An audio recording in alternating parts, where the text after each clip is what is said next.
Hola, buenos días. ¿Me escuchan en la sala 1? Sí, ahorita se escucha. Gracias. Muy buen día. ¿Me escuchan en la sala 3?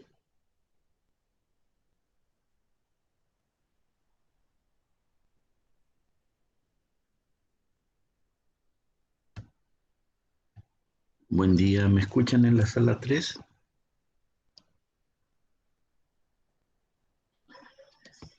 Ya, muchas gracias.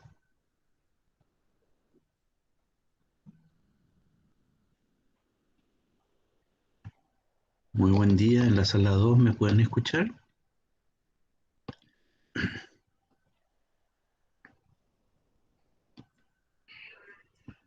Muchas gracias.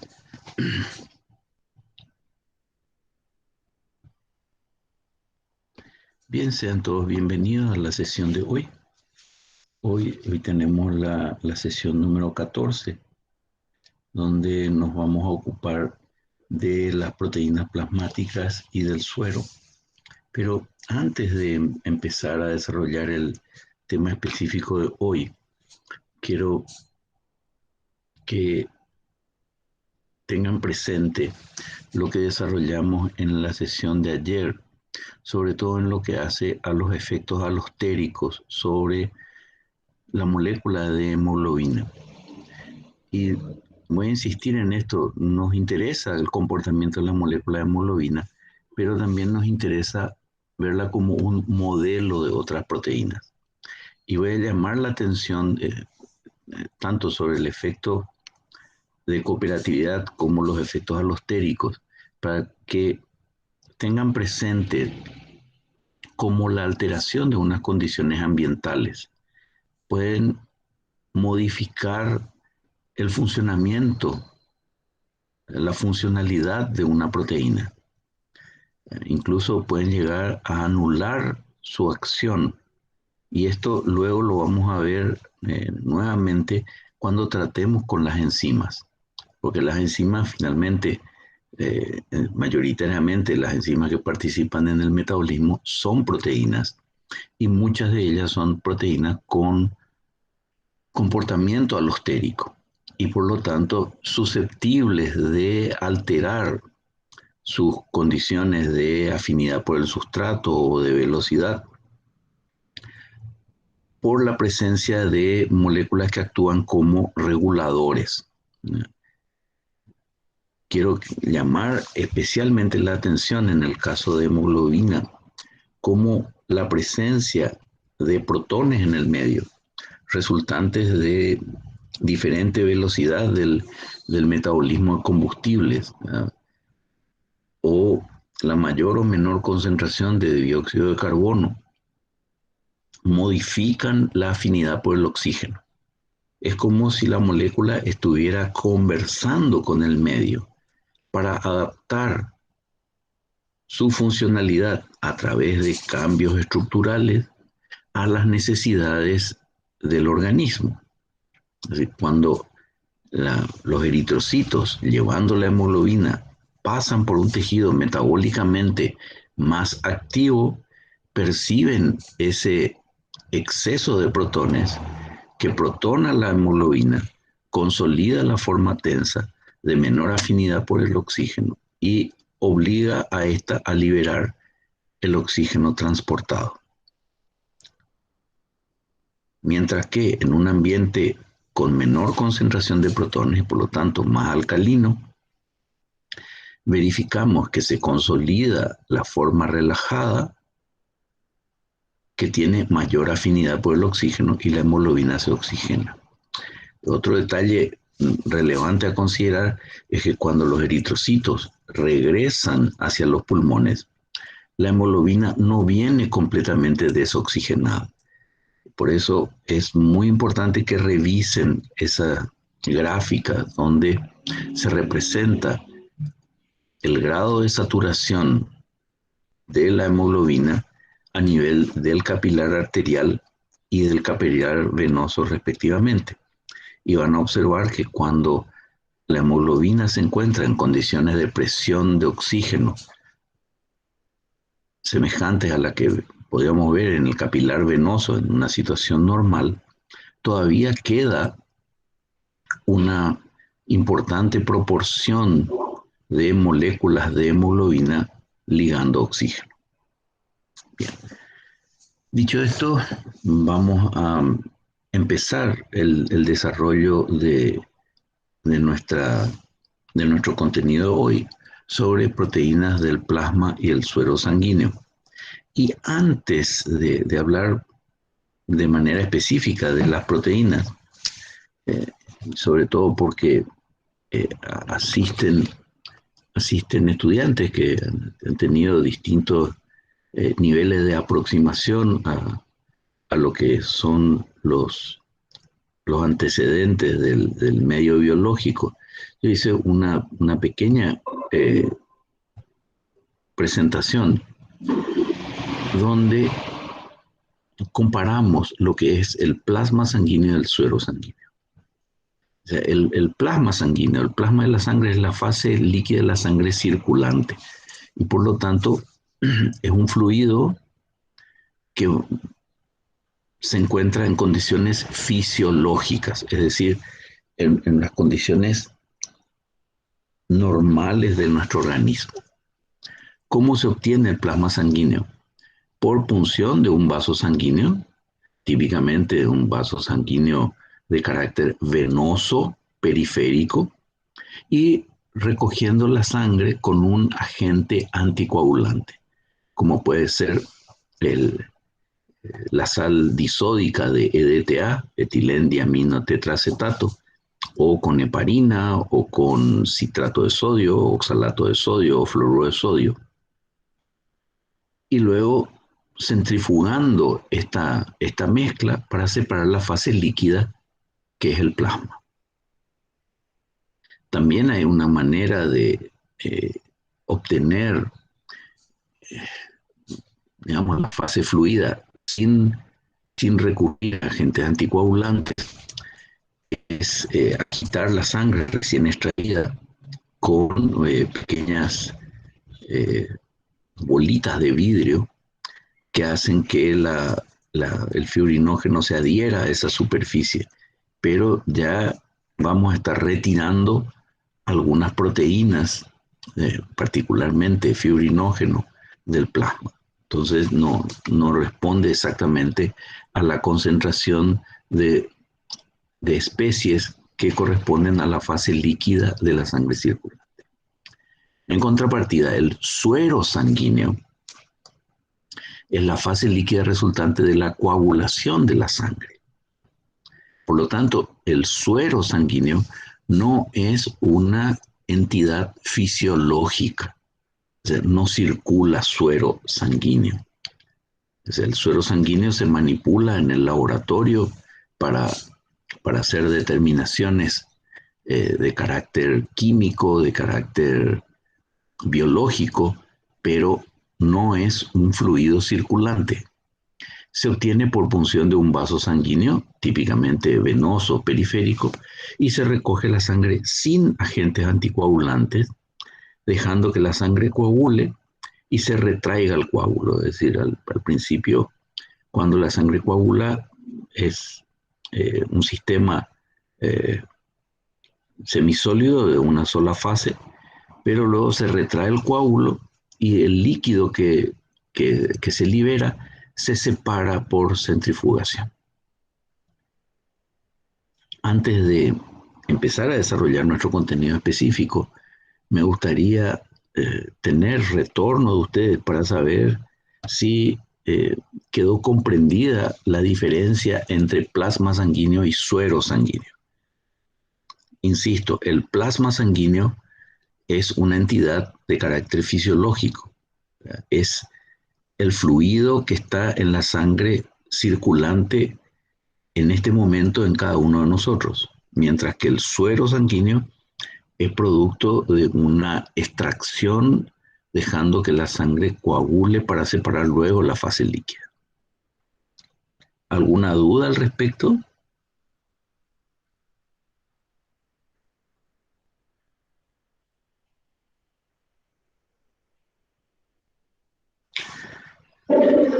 ¿Perdón? Muchas gracias. Bien, entonces vamos a dejar esto para introducirnos en el contenido específico de hoy. Antes vamos a verificar si en alguna de las salas hay alguien pidiendo admisión. Bien, entonces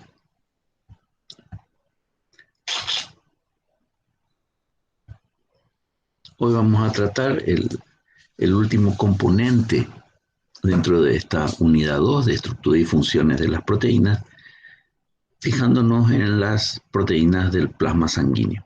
Este es un tema que tiene mucha relevancia, sobre todo desde el punto de vista de aplicación en la medicina. Vamos a revisar rápidamente las funciones de las proteínas plasmáticas, cuáles son las proteínas plasmáticas y séricas, es decir, el plasma y el suero, poniendo énfasis en la electroforesis de proteínas y su clasificación, para luego fijar atención en algunos tipos como albúmina y prealbúmina en las inmunoglobulinas. Luego comentaremos sobre los reactantes de fase aguda, para terminar con una rápida visión de cómo se comporta el proteinograma electroforético en diferentes situaciones, para finalizar luego con una breve descripción de cómo se encuentran las proteínas en el líquido cefalorraquídeo o fluido cerebroespinal. Bien. El plasma sanguíneo es un fluido muy rico en proteínas. La mayoría de las proteínas que encontramos circulando en la sangre, fuera de las células, es decir, en el plasma, son proteínas sintetizadas en el hígado. La más importante en términos cuantitativos es la albúmina.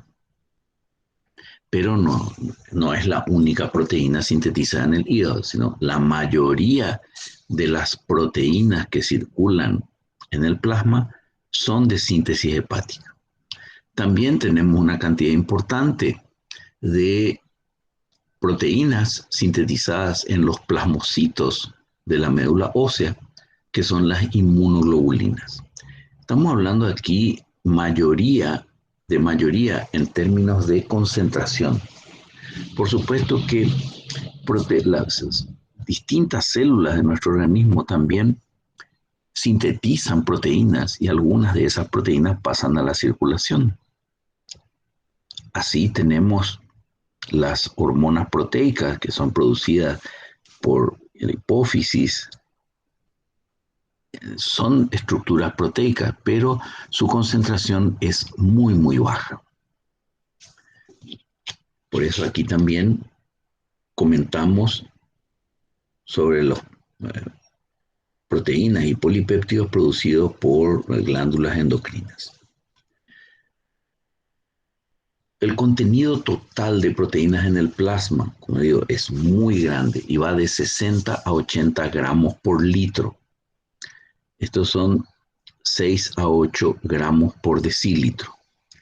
Y de esta cantidad, entre 30 y 50 gramos por litro corresponde a la albúmina, y de 15 a 30 gramos por litro a una mezcla de globulinas de diverso origen, sobre todo globulinas sintetizadas a nivel hepático y también en los plasmocitos.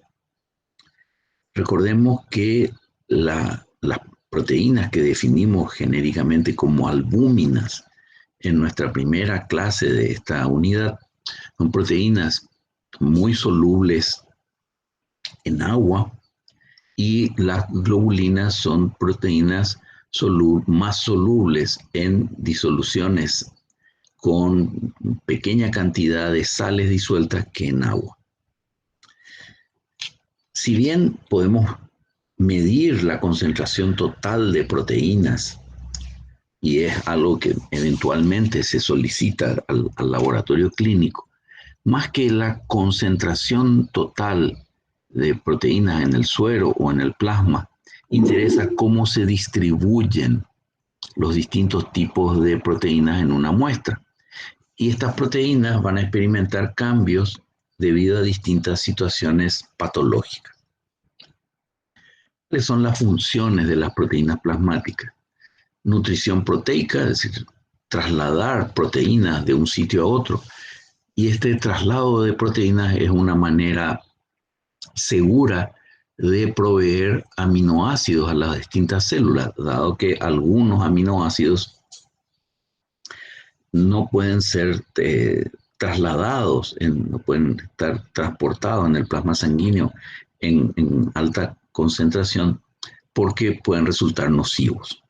También las proteínas participan en la presión oncótica, es decir, retener el agua dentro de los vasos sanguíneos y en el balance hídrico. También ya vimos que las proteínas ejercen un efecto tamponante de excesos de protones. Proteínas participan también en el transporte de sustancias lipídicas, como los ácidos grasos libres y las vitaminas liposolubles.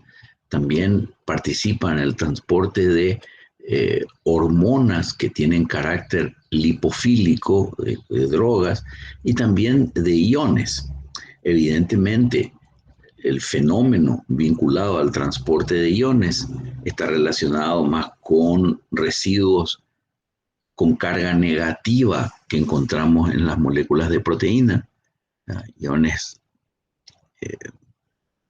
metálicos como cobre, hierro, zinc, pueden ser calcio incluso, pueden ser atraídos por restos de aspartato o glutamato.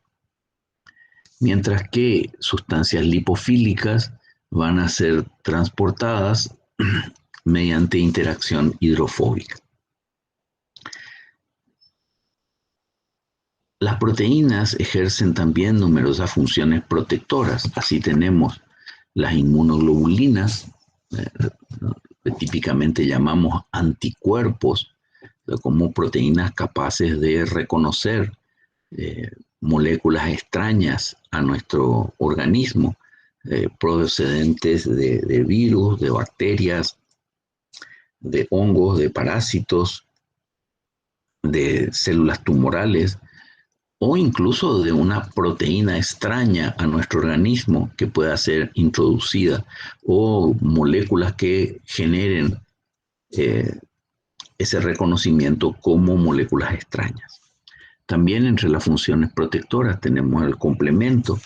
El complemento sérico es un sistema de proteínas que al activarse favorecen la fagocitosis, la opsonización y la generación del complejo atacante de membrana para lisar células que son reconocidas como extrañas. También dentro de las funciones protectoras tenemos a los factores de la coagulación.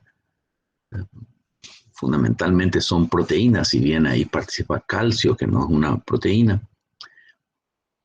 que determina finalmente la formación de una trama proteica de fibrina que actúa como un tapón para cohibir la pérdida sanguínea de un vaso lesionado.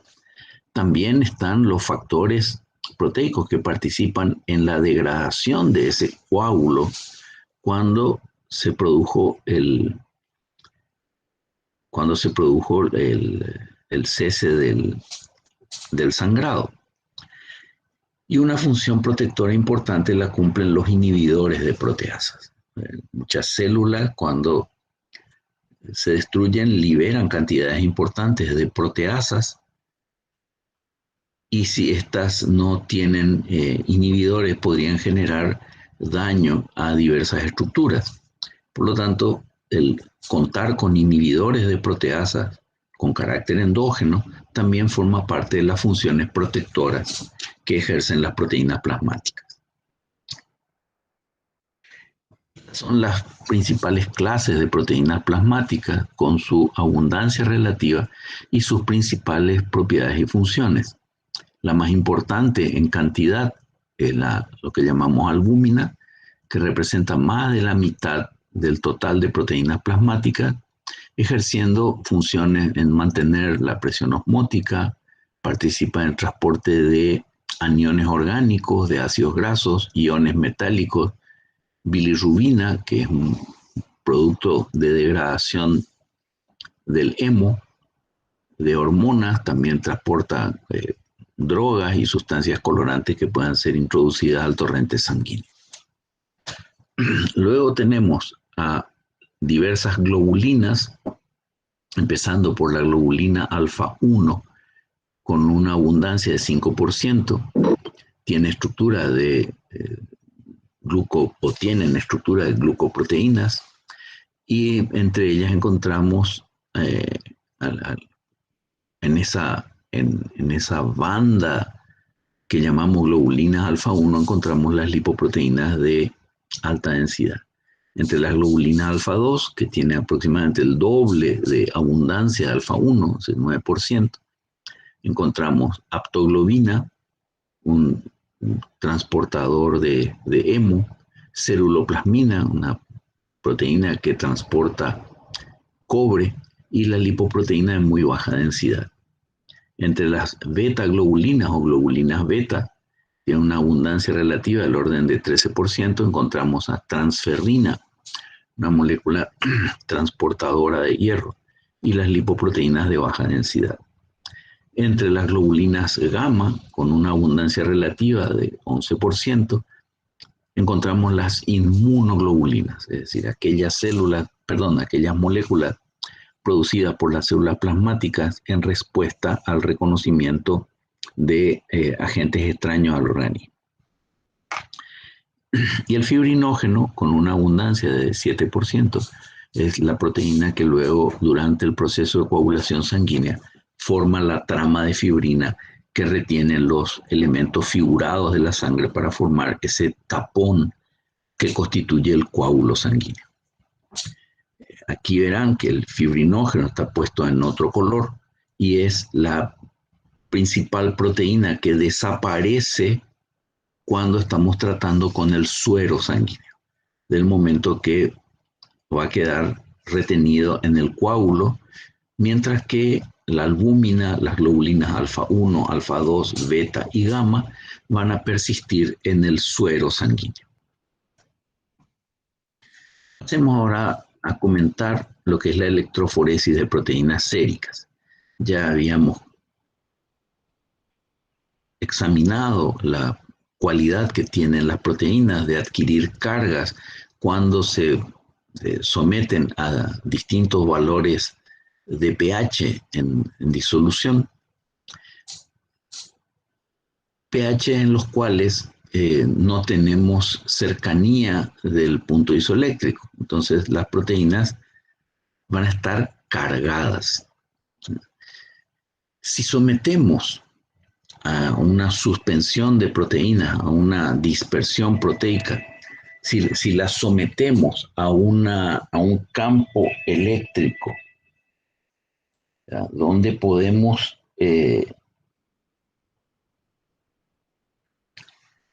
atraer a las proteínas en función de la carga, estas van a desplazarse sobre un medio que tiene un soporte, pero además está impregnado de agua y una solución tampón. Van a desplazarse en función de dos factores: la carga y la masa de las proteínas. Así, aquellas proteínas que tengan más carga negativa se desplazarán hacia el ánodo o polo positivo, mientras que las proteínas que tengan menos carga o carga negativa quedarán cerca de la zona de siembra próxima al cátodo.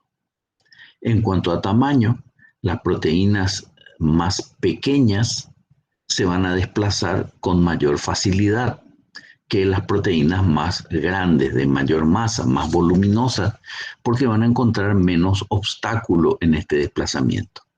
Generalmente, para el análisis clínico, es decir, relativo a pacientes de proteínas del suero, se utiliza un soporte, como soporte una lámina de acetato de celulosa, como les decía, embebida en una solución tampón. Se aplica una diferencia de potencial, se deja un tiempo, dependiendo del voltaje aplicado, del orden de 40 minutos a 1 hora para que se separen las proteínas. Luego se corta la corriente y se colorea la tira de acetato de celulosa para visualizar las bandas de proteínas. Hay que tener cuidado en los fenómenos de electroforesis de no someter la muestra a intensidades de corriente muy altas, porque esto lleva a la elevación de la temperatura, que puede dar lugar a fenómenos de coagulación de las proteínas y por lo tanto alteración de sus propiedades.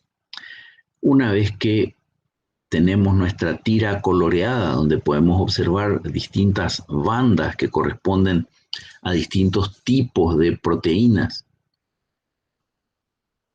en función de la separación lograda por la carga que tienen y la masa que poseen, se diafaniza, es decir, se hace transparente el soporte y se somete a lo que se llama densitometría, que consiste simplemente en medir la densidad de color que hay sobre la banda, midiendo la cantidad de luz que se transmite a través de la tira diafanizada. Y eso se grafica con un integrador donde el área bajo la curva es proporcional a la concentración de cada proteína. Y así entonces vemos, contando desde la zona del ánodo, vemos lo que está antes de la albúmina, que generalmente llamamos prealbúmina, porque corre por delante de la albúmina. Luego el pico o banda de albúmina propiamente, y las bandas restantes son de globulinas, donde están alfa 1, alfa 2, beta y gamma globulinas, con la abundancia relativa que ya habíamos mencionado, del orden de 55% para albúmina, del orden de hasta 5% para alfa 1, en torno a 10%, de 9 a 10% para alfa 2, entre 10 y 13% para beta y el restante para las gamma globulinas. Ya en este examen del densitograma electroforético podemos apreciar que la banda más homogénea es la de las albúminas, por eso corre como un pico muy coherente, poco disperso. Y también podemos decir que es la fracción proteica más abundante, evidenciado por la intensidad de color cuando se somete a un colorante. Y en el densitograma electroforético podemos apreciar por qué es la señal que tiene la mayor área bajo la curva. Por lo tanto, aquí en la banda de albúmina tenemos una proteína pequeña con carga negativa y muy abundante. En el extremo opuesto tenemos la banda de gamma globulinas, donde vemos que es una banda ancha. Y esto está dado por la diversidad estructural de moléculas que migran en esa fracción. Hay muchos tipos de moléculas diferentes y por lo tanto cada molécula tiene puntos isoeléctricos diferentes, lo cual hace que la banda se ensanche. También es una banda importante en su concentración, evidenciado por el área que nos deja debajo de la curva. Así se ve la tira de electroforesis, el soporte de acetato de celulosa, una vez coloreado. Aquí esta zona muy clara se debe al sitio de siembra. Aquí tenemos las inmunoglobulinas, esta banda muy, muy dispersa, y en el otro extremo tenemos albúmina una banda muy concentrada. Aquí la banda de alfa 1, la banda de alfa 2, la banda de beta y la banda de gamma globulinas. Aquí se están señalando algunas de las proteínas que se trasladan en cada una de estas fracciones. La alfa 1 lipoproteína y la alfa 1 antitripsina en la zona de alfa 1, la ceruloplasmina, aptoglobina y alfa 2 macroglobulina en la zona de alfa 2, hemopexina, transferrina, la beta lipoproteína y la fracción C3 del complemento en la zona de las beta globulinas, y anticuerpos de las clases IgG, IgM y algo de IgA en la zona de las gamma globulinas. Las proteínas del suero o proteínas del plasma tienen una función transportadora donde podemos ver que gran parte de ese rol de transporte descansa en albúmina, teniendo asociado el transporte de iones divalentes, productos de excreción como finales del catabolismo como bilirrubina, ácido úrico, vitaminas como el ácido ascórbico o drogas como los digitálicos, los barbitúricos, ácidos grasos libres, contraste yodado, penicilina, salicilato y algunas hormonas como las hormonas tiroideas. En la banda alfa 1 vemos el transporte asociado de hormonas esteroides, así como la vitamina B12 y alguna fracción de las hormonas tiroideas también es transportado en esa banda.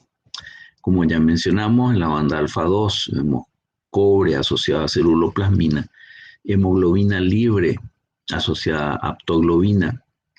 En la banda de las beta globulinas, sobre todo dependiendo de la calidad de la separación, incluso la banda beta podría separarse como beta 1 y beta 2, donde lo más importante es el transporte de hierro por parte de transferrina. Y en la banda de gamma globulinas no tenemos asociados fenómenos de transporte, sino de la presencia de anticuerpos. Aquí tenemos esa misma información, pero de un modo poquito más detallado, con las fracciones electroforéticas, su concentración relativa y su concentración absoluta en gramos por decilitro, destacando la albúmina de 3,5 a 5 gramos por decilitro, o sea, 34 a 50 gramos por litro. Y es frecuente establecer una relación entre la concentración de albúmina contra la concentración total de las globulinas. Lo típico es que haya tanta albúmina como la suma total de las globulinas, incluso un poco más, es decir, una relación superior a 1. Pero en algunas situaciones patológicas que podrían darse por disminución de la síntesis de albúmina o aumento de la expresión y circulación de las globulinas, esa relación puede invertirse, lo cual también es un indicador de algunas patologías. Quiero resaltar algunas proteínas importantes que son trasladadas en las bandas de globulina. En la banda alfa 1, antitripsina alfa 1, un inhibidor de proteasa. La glicoproteína alfa 1 también forma parte de esa banda. Recuerden que la banda es lo que visualizamos. Esto es una banda, ¿verdad? O esto, ¿verdad? Pero no significa que ahí haya una sola proteína. Típicamente tenemos varias proteínas circulando dentro de una banda. Lo mismo pasa en la banda de las gamma globulinas. Aquí hay una cantidad una variedad enorme de proteínas con estructuras similares, pero que son ligeramente diferentes, y esto hace que la banda sea muy ancha. Bien, ya hemos visto cuáles son las principales proteínas componentes en cada una de estas bandas.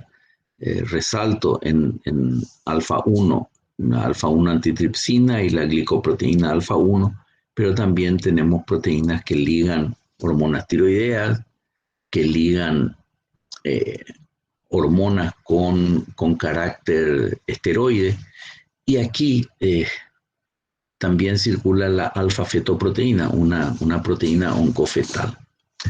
En la banda alfa-2, aptoglobina, es una proteína que liga a hemoglobina cuando ésta se libera por lisis de los eritrocitos, la macro y microglobulina alfa-2 y la ceruloplasmina, que es un transportador de iones cobre.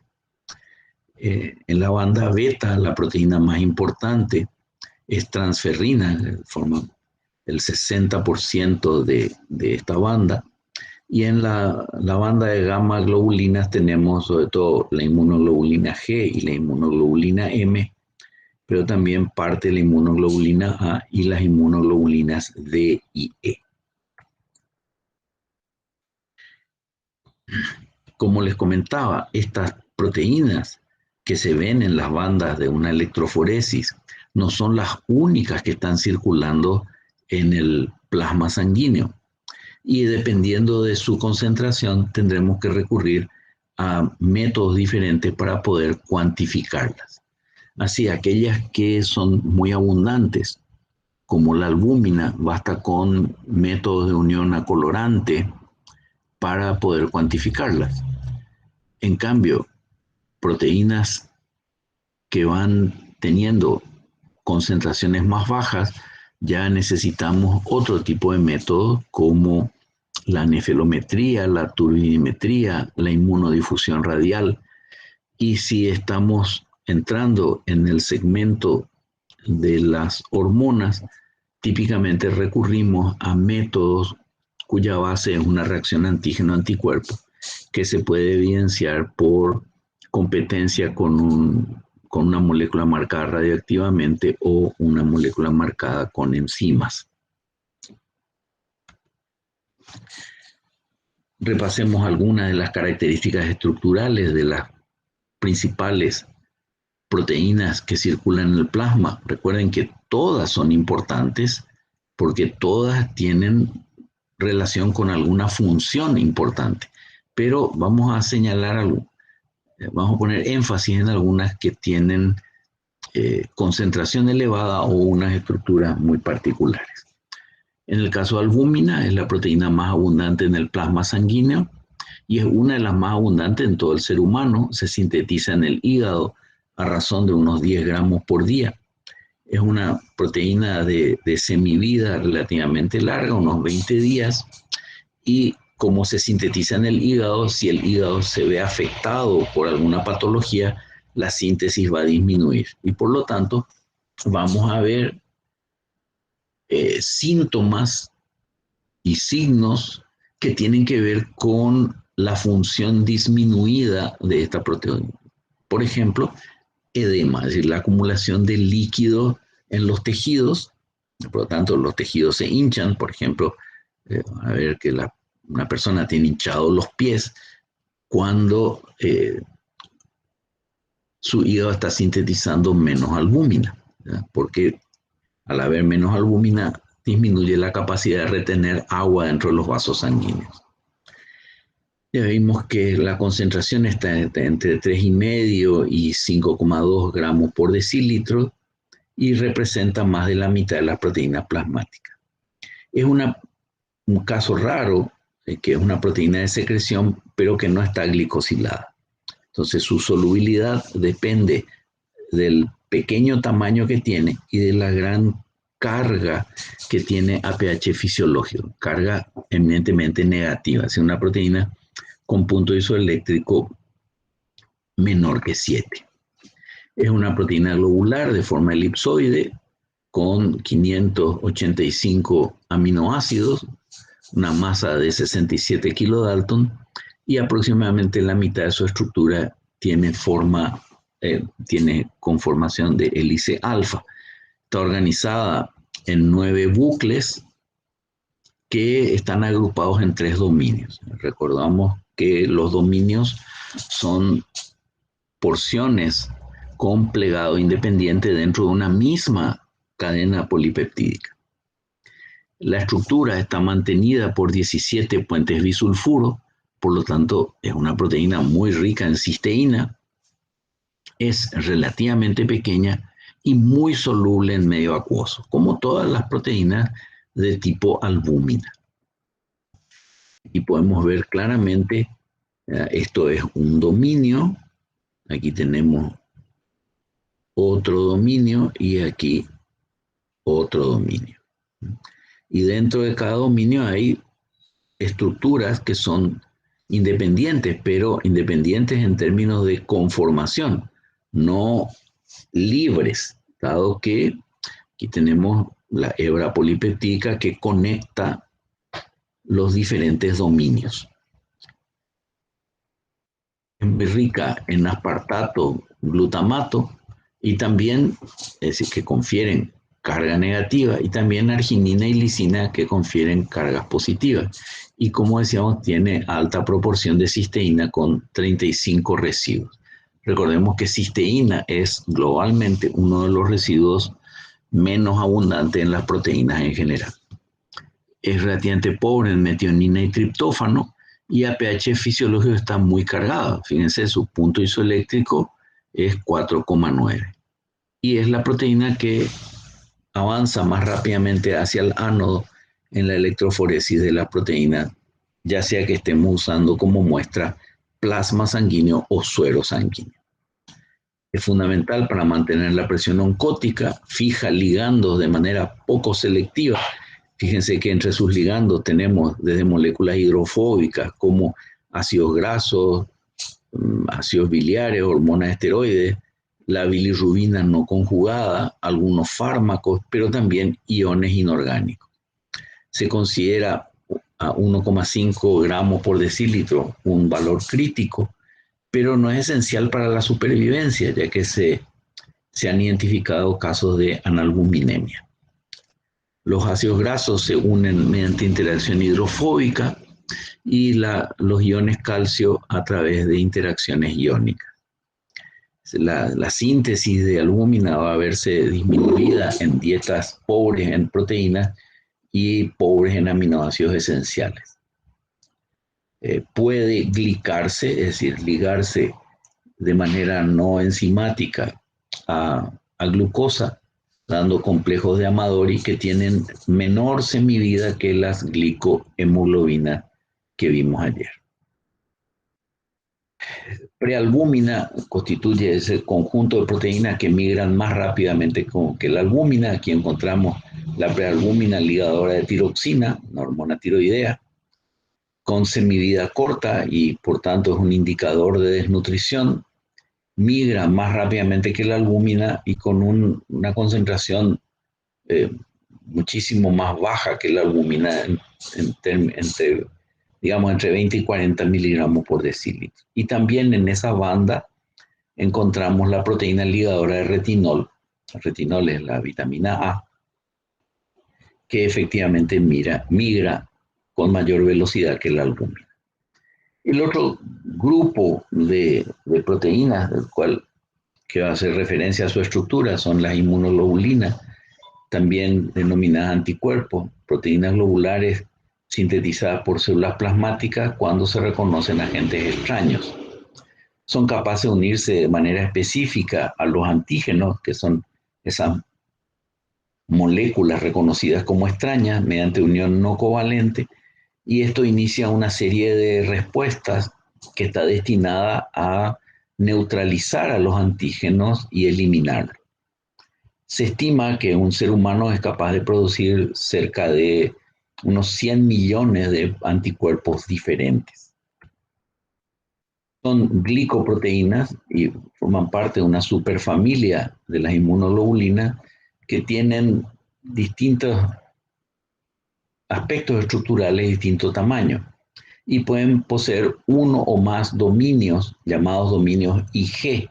Estos dominios podemos verlo típicamente conformado en forma de barril beta o sándwich con láminas beta antiparalelas, donde participan de 70 a 110 residuos. Los anticuerpos, en su estructura más simple, tienen 4 cadenas polipeptídicas, 2 cadenas pesadas idénticas entre sí en una molécula, se llaman cadenas H por heavy.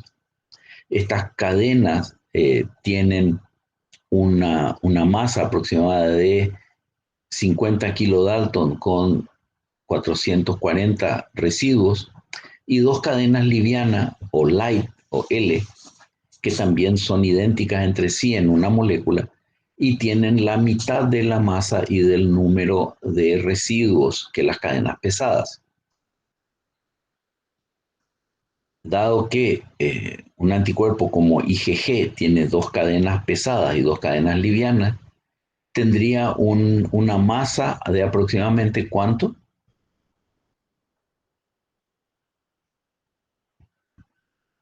¿Cuánto sería la masa de una molécula IgG?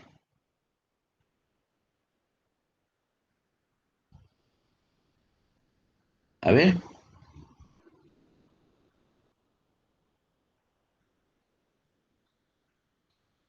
¿Me están escuchando? No escucho nada. A ver. 150 kilodalton. 150 kilodalton, exactamente. Las cadenas pesadas están vinculadas entre sí por puentes bisulfuro y las cadenas livianas a las pesadas también. Los extremos N-terminales, tanto de cadenas livianas como pesadas, coinciden generando lo que es la región de reconocimiento. Esa región se denomina también región variable y está constituida por las porciones N-terminales tanto de las cadenas pesadas y las cadenas livianas, y son los determinantes de la complementariedad. Son las regiones que van a reconocer a los antígenos, mientras que el resto, sobre todo la parte, los dominios C-terminales, constituyen la región constante y esto contiene la mayor parte de la estructura de las cadenas pesadas. Y ahí hay una alta homología en la secuencia, mientras que en la región variable hay una gran diversidad de estructuras. Estos sitios de reconocimiento son los que donde hay complementariedad con los antígenos, y si sometemos a una molécula de un anticuerpo, aquí típicamente tenemos una molécula de IgG, a la acción de papaína, la papaína corta aquí por encima de la región que se llama de la bisagra, y por lo tanto vamos a tener 2 porciones FAB. FAB significa la fracción de antigen binding, es decir, la fracción que liga antígeno, porque vamos a obtener 2 dímeros que tienen prácticamente toda la cadena liviana más el dominio N-terminal de las cadenas pesadas, más una porción que se llama FC, que es una región glicosilada de composición constante, conteniendo parte de las cadenas livianas y pesadas. En cambio, si se hidroliza con pepsina, que hidroliza por debajo de la región de la bisagra, lo que vamos a obtener es un dímero FAB2 con 2 regiones de determinantes antigénicos, de reconocimiento, y una porción FC constante. La porción FC es necesaria para la funcionalidad de los anticuerpos, mientras que estas zonas de reconocimiento son necesarias para ligar a los antígenos.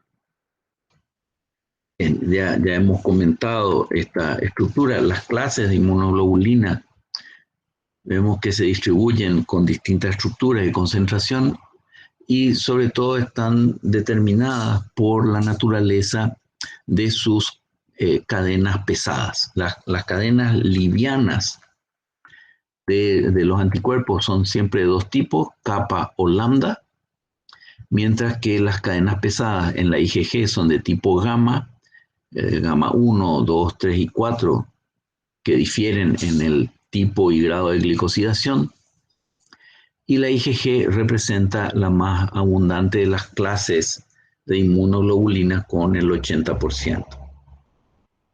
Le sigue en abundancia la IgA con cadenas pesadas alfa 1 y alfa 2 que difieren en su tipo de glicosidación. Las cadenas livianas son las mismas y van a haber unos pesos muy variables, y esto se debe a que la IgA puede aparecer como monomérica, pero también puede aparecer como IgA dimérica. La IgA es una inmunoglobulina que está muy relacionada a inmunidad local, ¿ya? Y puede aparecer es decir, fuera del plasma sanguíneo. La IgM es la inmunoglobulina más pesada, que contiene 5 estructuras semejantes a IgG más una proteína de unión. Forma un pentámero con una masa de unos 900 kilodalton y las cadenas pesadas de tipo mu. Representa el 6% de abundancia de inmunoglobulina y típicamente es la inmunoglobulina que primero se sintetiza en respuesta al reconocimiento de, por ejemplo, agentes patógenos. Ya en mucho menor proporción se encuentran la IgD con cadena pesada delta, representa el 1%, y la IgE con cadena pesada epsilon en menor proporción. La IgE es una proteína que está asociada a los fenómenos alérgicos. El otro componente de esta presentación que me gustaría tratar con ustedes son los reactantes de fase aguda. Los reactantes de fase aguda son moléculas que van a circular en plasma sanguíneo con alteraciones en su proporción, como respuesta a un ataque de fase aguda. Así, cuando han transcurrido pocas horas o escasos días de producido un daño tisular agudo, un daño agudo a nuestros tejidos, puede ser una infección, por ejemplo, una infección bacteriana, una infección viral, un trauma, o por cirugía o por quemadura, un infarto o un proceso inflamatorio. Entonces, células como los macrófagos y los monocitos se activan y generan citoquinas o citocinas. Estas citoquinas son proteínas que actúan como señalizadores. Y entre ellas contamos la interleucina 6, la interleucina 1 beta, el factor alfa de necrosis tumoral, el interferón gamma, el factor transformante de crecimiento beta y una gran variedad de citoquinas o citocinas. Estas citoquinas van a alterar la síntesis hepática de proteínas a nivel hepático, que son esos reactantes de fase aguda cuya concentración vamos a ver variar. Y lo hacen por mecanismos transcripcionales y posttranscripcionales con la intención de minimizar el daño producido por esta lesión al organismo. Tenemos los llamados reactantes positivos que aumentan su concentración en 25% o más de la concentración basal, y los reactantes negativos que disminuyen su concentración. Si mencionamos algunos reactantes positivos, las antiproteasas como la alfa-1 antitripsina, la glicoproteína ácida alfa-1, algunas proteínas transportadoras, ¿ya?, como aptoglobina, ceruloplasmina, hemopexina, factores de la coagulación como fibrinógeno y plasminógeno, componentes del complemento. Si bien no es una proteína propiamente plasmática, la ferritina también es un reactante de fase aguda. La ferritina sobre todo se encuentra en el hígado, pero aumenta en circulación cuando estamos en presencia de algunos fenómenos inflamatorios. De hecho, uno de los marcadores de progresión hacia mayor riesgo en la infección por SARS-CoV-2 es el aumento de ferritina.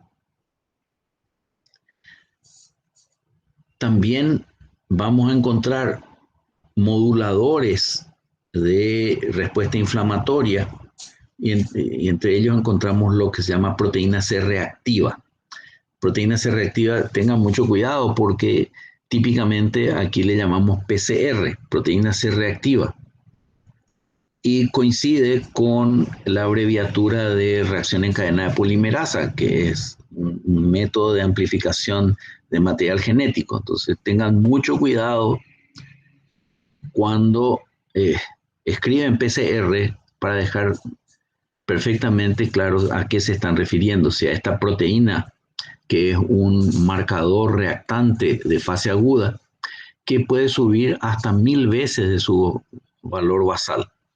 También otros reactantes positivos, como les decía, está la ferritina, fosfolipasa 2 o el amiloide A.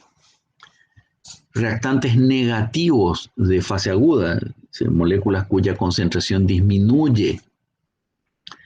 Tenemos fibronectina, transferrina, transtiretrina, la globulina fijadora de tiroxina, y hay una disminución relativa de albúmina. Recuerden que nosotros estamos examinando la totalidad de las proteínas y cuando alguna fracción aumenta en su concentración, de manera relativa, las demás fracciones van a disminuir.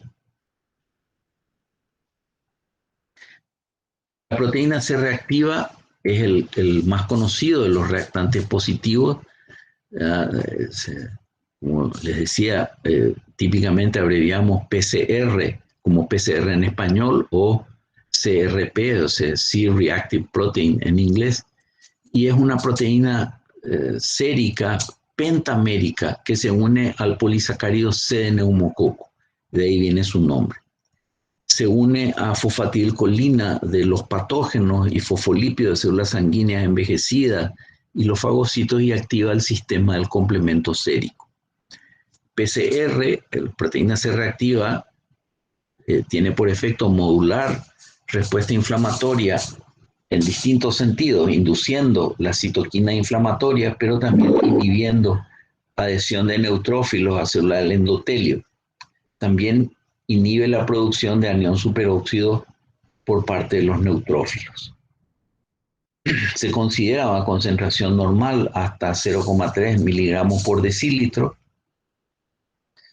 y en fenómenos de inflamación leve vamos a ver ligero aumento de la misma, por encima de 0,3 hasta 1 miligramo por decilitro en diabetes, hipertensión, algunas infecciones, procesos también no inflamatorios.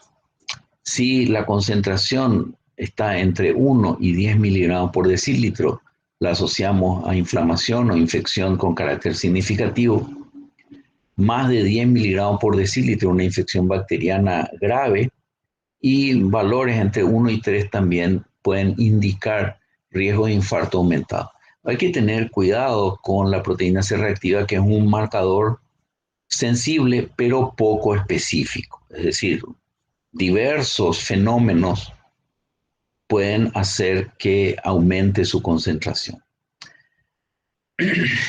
Un indicador de fase aguda es la velocidad de sedimentación globular, es decir, la velocidad con que sangre que se ha hecho no coagulada por el agregado de, por ejemplo, citrato de sodio, dispuesta en un tubo de vidrio que se dispone verticalmente, vemos cómo el paquete globular se va sedimentando. Cuanto más rápido se sedimenta, estamos en presencia de un fenómeno típicamente de carácter inflamatorio. Y se acelera por aumento de fibrinógeno. Habíamos visto que fibrinógeno es un reactante de fase aguda. Por lo tanto, cuando este aumenta también la velocidad con que se sedimentan los eritrocitos y células en general de la sangre. En las mujeres, el valor de referencia está entre 1 y 20 milímetros por hora y en los varones aproximadamente la mitad. Es menos sensible que la proteína C reactiva y es una determinación que cada vez se solicita menos en los laboratorios. La PCR, la velocidad de sedimentación globular o eritrosedimentación aumenta con la edad y es superior en las mujeres. Bien, voy a pasar a hacer la referencia a proteína en líquido cefalorraquídeo para dejar al final lo de algunas situaciones particulares. En líquido cefalorraquídeo la concentración de proteína es muy baja. Normalmente la concentración total está entre 15 y digamos, entre 15 y 50, 15 y 60 miligramos por decilitro. Se obtiene por punción lumbar. En los adultos se daría un valor de 15 a 45 miligramos por decilitro, en mayores de 60 años un poco más, y es mayor en neonatos. Se considera un valor crítico cuando la concentración está por encima de 45 miligramos por decilitro. Y aquí vemos que contiene cantidades variables de albúmina, de 0 a 40 miligramos por decilitro, y algo de inmunoglobulinas, ¿no? Pero cantidades muy pequeñas. Puede estar elevada por aumento de la permeabilidad de la barrera hematoencefálica, por disminución de la reabsorción en las vellosidades aracnoides, por una obstrucción mecánica de flujo de líquido cefalorraquídeo o por fenómenos que ocurren dentro asociados al sistema nervioso, por síntesis de proteína asociada a procesos autoinmunes. Las proteínas del líquido cefalorraquídeo son un indicador inespecífico, pero fiable de una patología que afecta al sistema nervioso central, ¿verdad? Como sería una meningitis, un absceso cerebral, esclerosis múltiple u otros procesos degenerativos. Como les comentaba, más que conocer la concentración de proteínas en el suero, en el plasma, interesa cómo estas proteínas están distribuidas. Y voy a hacer solo referencia a unos pocos eventos. Uno de ellos se observa en algunas poblaciones, sobre todo poblaciones del norte de Europa, en los cuales es frecuente encontrar ausencia de alfa-1 antitripsina. Este sería el trazado electroforético de un suero de un sujeto normal, el cual presenta expresión normal de alfa-1 antitripsina, este inhibidor de proteasa, y este es el aspecto que nos mostraría la electroforesia de una proteína sérica de un paciente con enfisema juvenil. Enfisema juvenil es una patología en la cual se observa fibrosis a nivel pulmonar,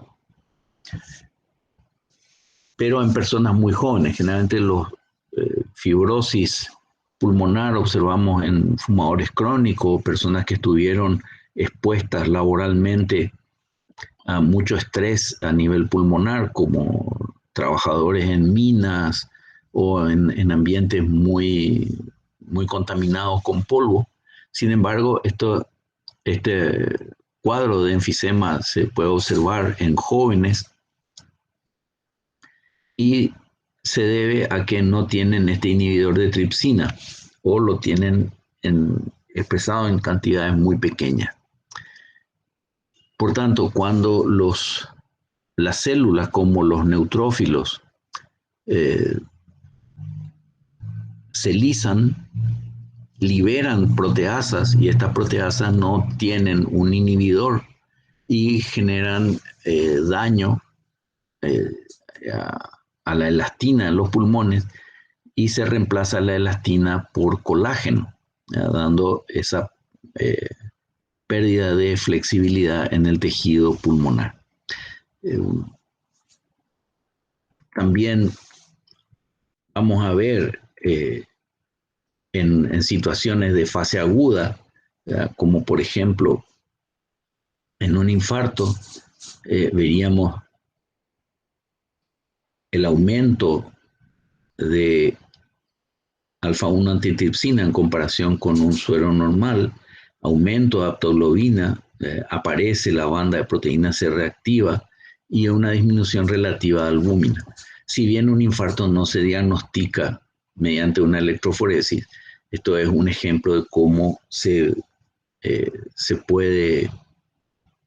podemos percibir que efectivamente estos reactantes de fase aguda pueden aumentar o disminuir en función de una patología. Y quiero terminar con una breve mención de lo que se observa en el mieloma múltiple, una patología medular en la cual se produce lo que se llama proteína de Bence-Jones.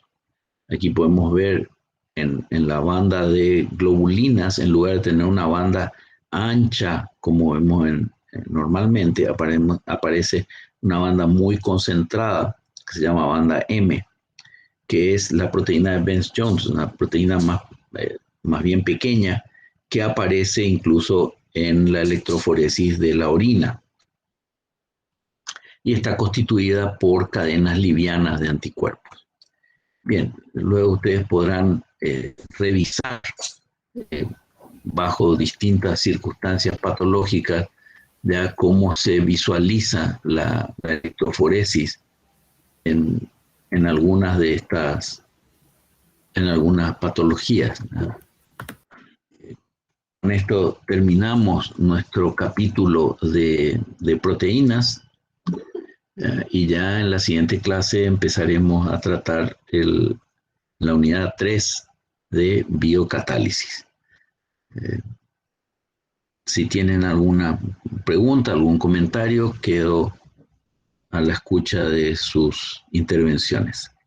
Si no hay consultas, será hasta mañana si Dios quiere. Que tengan muy buen resto de jornada. Buen día, doctor. Yo tengo una última pregunta. Sí. Pero es con respecto a la prueba parcial de la próxima semana. Sí. El día de hoy comenzaste con una presentación que quedó como de ayer, la colita, digamos, y hasta eso va a entrar, ¿verdad? No. A ver, lo que hoy les comenté al principio de la clase ya fue tratado antes, ¿verdad? No. Digamos, el capítulo, la presentación de proteínas plasmáticas no estaría incluida, ¿verdad? Tal como está en el cronograma, la primera prueba parcial incluye las sesiones 1 a 13.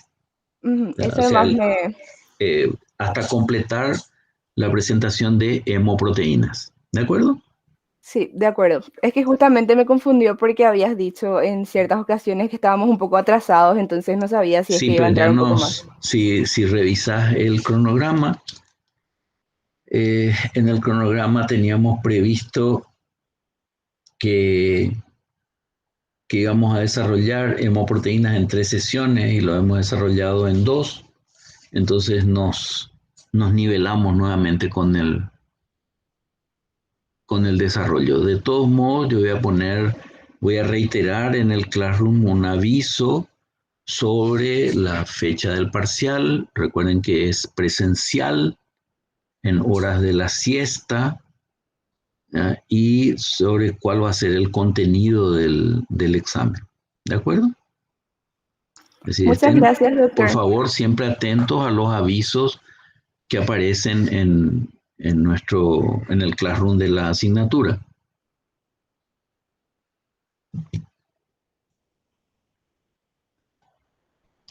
Gracias, doctor. Sí, por nada, hasta mañana.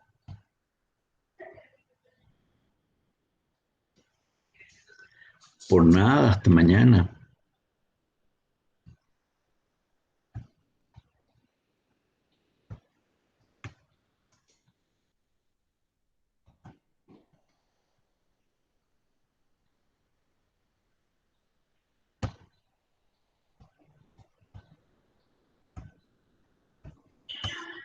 Hasta mañana.